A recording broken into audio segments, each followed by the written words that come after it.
Um ex-detento que acabou de ser libertado vai trabalhar na limpeza de uma escola e consegue dar aula de xadrez. O mais impressionante é que isso é baseado numa história real, cara. Essa é a premissa de Jogada de Rei, filme com Cuba Gooding Jr., que tá na Netflix. Não é um filme novo, é um filme de 2013, mas eu não conhecia e fiquei encantado, cara. Apesar do filme ter algumas falhas que eu vou falar depois, mas eu fiquei encantado. Então, o filme usa aquela fórmula clássica, né, de professor pegando uma turma de alunos problemáticos, que parece que não vai ter mais jeito, né, tanto que mostra numa das cenas iniciais, uma das professoras é ameaçada por um dos alunos e ela vai embora, ela some, né, foge de lá, porque, enfim, não aguenta mais.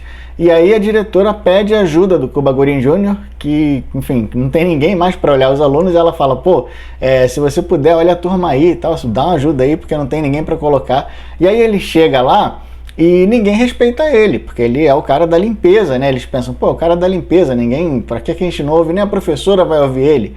Só que ele dá um jeito, assim, e tipo assim, o que é uma turma de moleques problemáticos perto de 18 anos de cadeia, que foi o que o Cuba Gooding Jr. enfrentou no filme. Então, ele ali do jeito dele, impondo pelo respeito e pelo exemplo, ele consegue controlar um pouco os ímpetos da turma, né? No filme, ele tenta afastar a molecada da vida do crime usando lições de xadrez como se fossem lições de vida. E é isso que é legal, cara. Isso é o que me pegou no filme. Isso que fez eu gostar mais do filme, sabe? Ele aprende a jogar xadrez na cadeia, né? Ele aprende de um detento mais velho. E assim que ele sai da cadeia, ele tenta ajustar a própria vida. Então, ele é até procurado por um cara do crime, que era do crime junto com ele, o cara chega oferecendo serviço, mas ele nega porque ele quer ganhar a vida honestamente, ou seja, ele tenta consertar a molecada enquanto tenta consertar a própria vida. A gente vê essas duas jornadas em paralelo ali na mesma história. Cara, a principal lição filosófica do xadrez que ele ensina, isso é muito legal, é que o rei precisa ser defendido no tabuleiro porque o rei representa a nossa própria vida, ou seja, pode ser tomado a qualquer momento. O rei pode ser tombado e ser tomado pelas outras peças, pelo adversário, a qualquer momento, assim como a nossa vida. Essa é a principal lição que ele tenta incutir na cabeça da molecada lá. E eu fiquei pensando nisso, assim, porque a gente tem que lembrar de proteger a nossa vida, né? A gente esquece, não tô falando proteger só literalmente, né? De tipo, quando for sair tem que tomar cuidado. Eu tô falando de proteger emocionalmente. A gente às vezes esquece de proteger o nosso rei, que é a nossa vida. Porque, cara, as dificuldades, os problemas, a carga emocional do cotidiano, essas coisas estão sempre tentando tomar nosso rei, estão sempre tentando derrubar a nossa vida. E às vezes a gente esquece de defender ele porque está preocupado com as outras peças do tabuleiro, né? Então a gente deixa o nosso rei muito vulnerável, ou seja, a gente deixa a nossa vida muito vulnerável, pelo menos. Essa foi a reflexão que eu fiz vendo essa lição que ele deixou para a garotada. E eu gosto quando filmes fazem a gente refletir. Um outro ponto do filme é que tem um menino lá, chamado, um dos alunos, chama Tahimi.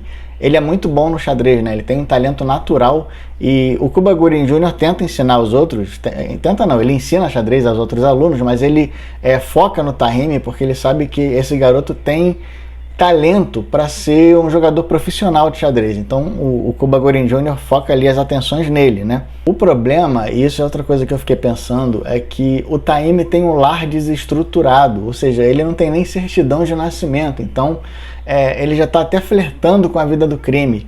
E aí, para ele entrar no mundo do xadrez, como o Cuba Gooding Jr. incentiva e quer, ele precisa, tipo, o mundo do xadrez para ele é quase uma outra realidade, é quase uma outra dimensão, entendeu? Ele precisa se reinventar, ele precisa ser outra pessoa sem ser aquela que ele está se tornando ali, entendeu? Ele precisa se afastar do mundo do crime, ele precisa entrar no mundo. O mundo tenta empurrar essa ideia de que esse mundo do xadrez não foi feito para ele, então ele tem que lutar com isso e se reinventar para conseguir explorar seu talento.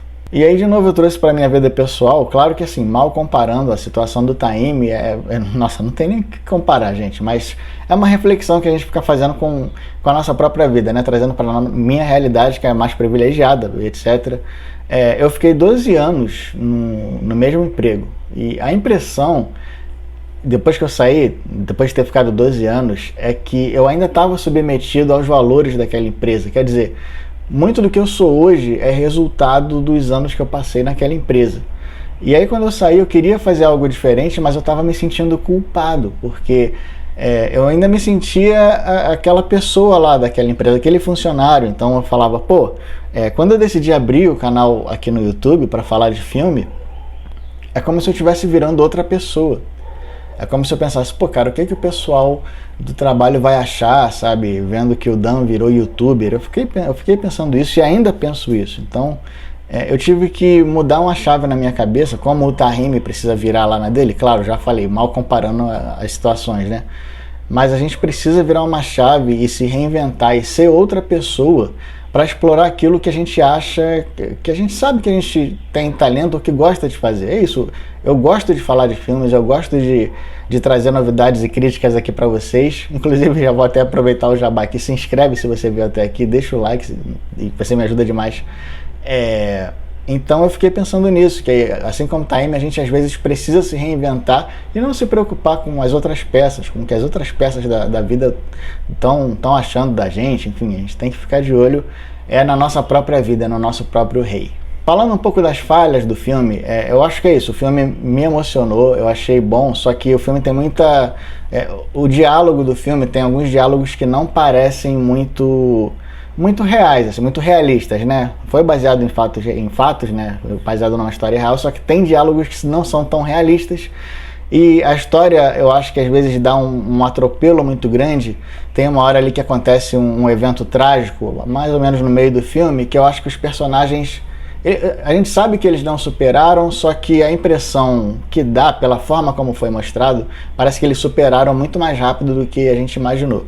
E eu achei que ficou muito superficial em alguns momentos o filme, só que a mensagem foi passada. Então, botando na balança a mensagem bonita que o filme passa, mas alguns erros técnicos e o fato de ser bem clichê, né? A gente já sabe mais ou menos o que vai acontecer, o fato de não explorar muitas coisas, eu dou uma nota 7 de 10 para esse filme. Se você gostou do vídeo, deixa o like, se inscreve, minha carinha vai estar aparecendo aqui, é só você clicar aqui e botar inscrever-se se você não for inscrito. E aprenda um xadrez, cara, é muito legal, muito divertido de jogar, eu recomendo, tá? É isso, um beijo e até a próxima.